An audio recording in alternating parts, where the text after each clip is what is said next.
Good evening, ladies and gentlemen. I'm Meadsy69 and welcome back to the channel. Today we have three big damage replays for you today, and we're going to start off with Adrian in the Object 704. Now, this replay has been seen. I've seen it on Soft Rescue's channel, but I thought, you know what, this is a perfect replay, and it's a great way to show how actually you should play this Object 704. Basically, camp hard at the beginning and go deep in later on in the game once you've saved your hit points. And there's not many maps better than Castilla to do exactly that when you're a TD. So obviously he is going to go up into the TD position, and this is the best position. It's the best position of this map in a TD without a doubt. And it all depends on the enemy team. If they push left, if they've got more heavies and they push left, then this position is absolutely brutal. Where if the majority of them go right to the medium side, then this position is not so good. So already he's taken the Lerva down to a one-shot. He's a one-shot, and there is the missile tank that has been spotted, and he's going to get a nice shot in him. Good tank to get rid of. Kieran is with us today, watching the commentary, watching the replays, and he's trying to get in on the commentary. Wants a bit of dinosaurs. What do you want? He wants some dinosaurs. You can have dinosaurs very, very soon, okay? Yeah. So, Adrian, he's not spotted. I mean, he's done 2k damage already. His team are going to die. The Tiger 2 there decides to go on a full YOLO run into cap. Now, Adrian does make a few mistakes, believe it or not. He is going to make a few mistakes. Now, he's going to... Firstly, that was just unlucky. That wasn't so much of a mistake. That was just very, very unlucky in tracking that Lerva. Now, he's going to go... I thought he was going to go for the KV4 there, but instead he changed his mind and go for the Lerva, which I love to see that. He's not going for damage. He's not going for damage, and he can clearly see that taking a tank out of the game is much better than doing a little bit of damage, because he's going to get back and he is going to do that damage anyway. So 2,800 damage, and it is now one tank down each. And there is the Pantera that has also been spotted at that heavy side. So there is no one at A. There is absolutely no one at A, which is perfect for a TD when you're in this position. What a lovely shot that was. A nice maximum of 1,200 high roll just when he needed it, and he got ripped. So 5.3k damage now, takes out the missile tank. I mean, he's had a great battle already, and it's 4 against 4. The KV4 is a one-shot. Now, this is where he makes the mistake. If you look at the mini-map, there is a tank by B, and it is the Scorpion G. He's so focused at the moment on these two tanks around here. Fair enough, he does get a nice shot there into the KV4 to clear him, and it is now a 3 versus 3. Now, what he's going to do in a minute is he is going to start pushing, but he probably starts pushing maybe... Well, he's going to get spotted. I think he's going to get spotted. But at the moment, he's going to wait, and he's just trying to focus that Tiger 2. He's going to hope that Tiger 2 comes out. And the Scorpion G takes out the Super Persian. So it's now 2 against 3. He is going to get a shot on the Tiger, bringing him now down to a one-shot. And I think not quite yet, but the enemy are capping base B, so there was his opportunity. Now, the standard B has no armor whatsoever. He could have shot that guy with HE, and that was probably his first mistake. He had plenty of time. He wasn't spotted. He could have brought that guy down to a one-shot, but now it's 1 against 3, and to take that standard B out, he has to either take 2 shots or he's going to have to get a nice high roll with HE. And it's not easy to do that when you're a 1 versus 3. So that was his opportunity. He had the perfect opportunity to get that HE shot in. So the enemy have now caught base B, and here comes the standard B. Now, he's going to get shot from the right side, which was I think it was the Scorpion. Well, I know it was the Scorpion. And he is going to get a nice bounce there from the standard B. He's going to rush him. He's going to rush him. He has to do something. And again, he couldn't have really shot HE because he was in a rush. So, which is why I said that the first time he shot the standard B, he should have really used that HE. But it's still 1 against 3, and now the standard B is down to a 1-shot. We know that the Tiger 2 is a 1-shot, so he can still do this. He can still do this. And the Scorpion G is a 1-shot, but unfortunately the Scorpion G is going to get a shot. He does take out the Scorpion G, and he does get shot a couple of times from the standard B. And now he's 91 hit points. The Tiger 2 is behind, who misses, and he is now going to rush this standard B. And again, the other mistake there, he should have just rushed the standard B. He could have got around the corner, and he could have hidden from this Tiger 2. But unfortunately, 2 seconds before he reloads, the Tiger gets him. But still, a great battle. 8,700 damage in a tier 9 tank. He played that perfectly. Just the minor mistakes. I mean, they weren't so much mistakes as you're not going to think about shooting HE because you're going to be left alone. But when you watch it back, you do sit there and think, you know what, I should have. If I would have shot HE there, if he would have shot HE in that standard B, without a doubt, he would have won that game. But still, a great battle, and thank you for sending me that in. Next up, we have Blue Bay, and of course, no other tank than the standard B. No, what am I on about? The standard B. The Sheridan. And again, he's going to play this. I mean, the Sheridan is all talk at the moment. Everything's about the Sheridan and the T92 he won at the moment with the missiles. He's going to get a few nice missile shots in just when he needs it. But I like people that play this for the tank itself and not the missiles. And he's going to do that. He is going to get a few missile shots in, but only when he absolutely has to. Other than that, it's all going to be AP. It's all going to be AP and HE. Now, he couldn't quite reload in time to get that HE shot on the T62, but again, the T62 messes up, and he does get a nice 612 damage into the T62, putting him now down to a 1-shot if he can high roll, and he has got a high roll loaded. So already, that is 1 tank down. I'm sorry for the noise in the background. So 1 tank down each, and he is going to rush the T62. He does take a shot in return, but he was hoping to kill the guy, which would have been then a good trade. Taking 1 shot to clear a T62, one of the best tier 10 mediums in the game. That was totally worth it, but he does leave him very low HP. He's going to go for the HE now into the T92, but of course he only hits the tracks, which is very, very unfortunate, and his team are starting to die. It is at the moment 5 against 5, and there is 2 tanks up there, the IS-4 and that T92, that are both 1-shots, and this is a fantastic push. This is a great push. They are all pushing together. There goes the IS-4. He's going to ignore the E100, and he is going to go for... No, he's not. He can't quite get there. He is going to go for the E100, but he does get a nice shot. Me personally, I would have probably ignored the E100 and gone for that T92, because now he's 2 against 3, and he could have cleared that T92. But his team cleared him anyway, but it's 2 against 3, and this E100 at the moment doesn't want to know him, which gives him time to reload. He's going to back up. The E100 finally does, and it's now 2 against 3. He's going to get a nice high roll, 700 high roll into that, and the T92 on his team is about to die from the grill. So he's now going to rush. I mean, look at the tanks left alive. There's 2 E100 and a grill. He is going to take out 1 E100, but these are big guns. These are big guns who can clear him with 1 HE shot if he's not careful. So he's going to rush this grill, who stupidly misses his shot, and he is going to get a shot into him with the HE.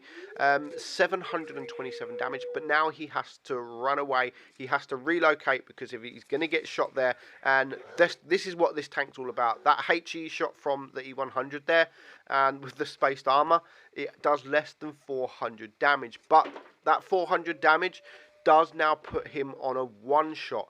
So he has to be very careful. I mean, 3.5 minutes left on the clock, and he's got a full hit point E100 to deal with and a half hit point grill. There's a lot of work to do, and he's on 5.4k damage. Tried that missile there, didn't go to plan, so he is now going to try and relocate, and he's going to try and get rid of this grill. Stupidly, the grill decides to jump off, and now he needs to back up. I mean, just back up against the wall. He should have time, but he's not. He's literally just turning his tracks, and by the time he does back up to the wall, it's too late because the Sheridan has reloaded, and he's bringing it down to a 1 versus 1. 1 versus 1, but still the E100 is full hit points. This is a tough job. It's still a tough job. Even if the E100 isn't a great player, this is still a tough job. 2,300 hit points to try and get through, and the time is running out. 2.5 minutes left on the clock. He needs to start doing something, but what can he do when you're only on 300 hit points and when you keep getting spotted? There's only one thing really in this kind of situation to do, and that is to start using some missiles, and that is exactly what he's going to do. One missile there, he does get away with that because the E100 misses his shot and he gets a nice roll, well actually a low roll, 502 into the rear, and he's going to start relocating. He's going to try and reset his camo and come in from a different direction. 2 minutes left on the clock. He needs to start getting some more damage out, and he needs to start doing it quickly. But the E100 has just helped him massively in sitting in that cap. I mean, there's nothing wrong with the E100 for doing that. I mean, he should be doing that. You're an E100. You're not going to be chasing a Sheridan around. So sitting in the cap was the best thing to do for that E100. But of course, for the Sheridan, he now knows exactly where he is, so he's going to relocate, but he needs to be quick. There's still a lot of hit points to get through, and there's only 1.5 minutes left on the clock. But this is where the missiles come in handy. Well, luckily, the E100's not looking, and he can use the APCR and get a nice 700 high roll. 700 high roll exactly when he needed it, and now he's just going to load up the heat, load up the missiles, and he's going to try and get a few missile shots in. The E100's still capping, which is perfect because, I mean, it's too late now for him to cap out. But what are you going to do? I mean, he needs to stay there. He needs to try and bait this Sheridan. And because the Sheridan's going to want the win. He's on 7,600 damage with now 45 seconds left on the clock. He's reloaded again. He's going to use the missile. He's going to back up, and he's going to get a nice shot. Again, 477 and a low roll there, like nearly 100 roll less than the actual average roll. But now, if he can get a max roll now, he can clear him. There's 24 seconds left on the clock. He does get a high roll, and it leaves him on 49 hit points. Now, he could just switch up to the HE and just splash him in the face. It will be enough to kill him, but he's not. He's going to risk it. He's going to go for the heat. 7 seconds left on the clock. He has to go for it, and of course, he's going to get it. With 3 seconds left on the clock, he gets the win. 8,738 damage. High caliber. Of course, he gets the Kolobonov medal as well. And he makes some credits. 1,811 base XP. So well done, Blue Bay. Thank you for sending me that in. And it's just a classic example of just how good the Sheridan is. Even without the missiles, he's still done a great job. Kieran, you going to say hello? Say hello? No? So next up we have Dado. Dado in the waffle. Now I've been playing the waffle quite a lot recently, especially in ratings. I'm loving this. Every time I play it, I love this tank even more, and it's beginning to be one of my favourite tanks in the game. Definitely one of my favourite tech tree tanks other than the Leopard 1. It's probably my second or third favourite tech tree tank. And it's beginning to be probably actually my favourite TD in the game. The grill used to be my favourite, but I just think, you know, being tier 9 and seeing tier 8, this I think is just much better than the grill now. It's one of the best TDs in the game at the moment, and I'm surprised that it hasn't been nerfed because I still receive so many replays from the waffle. Probably one of the tank I receive the most of in replay-wise in the entire game. And that hasn't stopped. Literally, it's been like that for months and months and months, and it keeps carrying on. I do have 2 replays in the waffle, actually, that I've been sent recently. One of them I'm keeping up, and I'm going to add it in the World of Dummies series.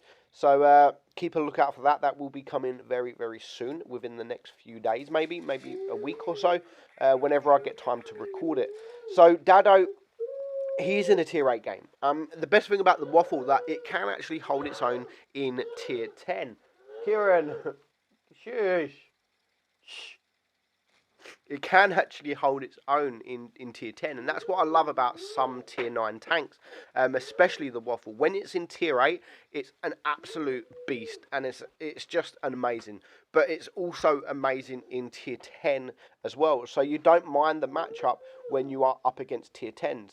So 2k damage already, well, 2.5k damage already, but his team are dying, and they're not going to last too much longer. So his team have got 2 tanks down, the enemy have got 1 tank down, and there goes the T-44, who at the beginning of the game did apologise for running the 122mm gun. So he's now going to get a shot there, a nice shot on the IS-6. Now, the art of the waffle is to not be spotted, and the best thing I love about the waffle over the grill and the Borzik is that it really can only be HE'd from big caliber guns from the hull, and other tanks like mediums or other heavies, they can only HE your turret. They can't really HE your hull. Where the grill and the Borzik, they can just HE anywhere. Where it's different. It's different with the waffle. It has that lovely gun depression at the back, which is fantastic, because if you can reverse up a hill, get that gun down, take the shot, and you can just go forward to get out of the way, and you can go forward a lot quicker than you can go backwards. So that's what I love about the waffle. The gun depression on the side, the gun depression on the rear, it's just a beautiful tank. It really is a good tank, but you still got no armor, so people are still going to try shooting HE at you, even if they can't get your turret. And that's what you got to watch out for. You're not going to bounce anything. You're never going to bounce anything unless they hit your track. Now, it's 4 against 5, or 4. It was 4 against 6, but he gets a nice roll into the T-49 with HE to clear him for his first kill, bringing it now down to a 4 versus 5. The T-55A is there. He is going to get a nice ammo rack, and he doesn't take any damage in return. Just when he needed it, he got the ammo rack, because if he wouldn't have got that ammo rack, then he would have still left that tank on a 1-shot. But he's now got a max roll. He got the ammo rack, and now he has a max roll. But I don't think he's going to use that max roll, because he doesn't at the moment need to. He's going to try and focus the Tortoise, who he can't get a shot off. There is a couple of 1-shots. I mean, it's a 3-on-4. Now it's a 2-on-4. There are a couple of 1-shots, maybe 3. 2, no, there's 2 1-shots. So it's easily doable. It is easily doable, but His T-34-3 is getting wrecked, and he is going to be left alone very, very soon. So the Tortoise is going to come out. Oh, not quite. The IS-6 takes out the T-34, so it now just leaves him versus 4 tanks. But he does get a nice shot into the Tortoise, and he's not spotted in return. But there is an EXP. There's a couple of tanks that are fairly high hit points, and here is one, the Centurion, and he does get a nice shot into him, and he doesn't take any shots in return. And I love what he's going to do here. He knows that the scent is a 1-shot, but he's not just going to go after the scent. He's going to sort of relocate a little bit, and he's going to wait until he reloads, and he's just going to poke out. He's happy to take a shot there. It was only 115, but he did really need to take that shot before the enemy team start rushing him. So we know that one tank is capping. We know that one tank is capping, and actually maybe both tanks. But now they've decided to just go for it. They could have capped out, but now they've also run out of time. They can't cap, so they have to go for the kill. Dado is on 6.6k damage, and he gets the IS-6 not looking exactly where he needs him, and he takes him out for his 5th kill, just leaving him versus an EXP. fantastic. If he can get round the side of this EXP, he can HE him no problem whatsoever. But here is the EXP, and he doesn't get the side, and I think his third shot is going to bounce. So he needs to be very careful. The EXP has to push. He has to push, and he has to be loading HE. He's just about to reload. The EXP misses his shot, he rushes that shot, and he gets a nice shot into him. Now he can clear this EXP with one more shot if he doesn't low roll. And the best thing about the waffle is that speed. He can get around this rock. He is going to get shot in return, but now he has the hit points, he has the reload, and he only needs to use the HE. And that's exactly what he's going to do. As soon as he reloads, boom, 6 kills. 8,000 damage. He ends with the turret, an extra turret on his tank as well. Well played, guys. Thank you all for sending me them replays in. I'm Meadsy69, and I will see you all soon. Kieran, say bye-bye. Love you, he's saying. Bye-bye, guys. See you soon.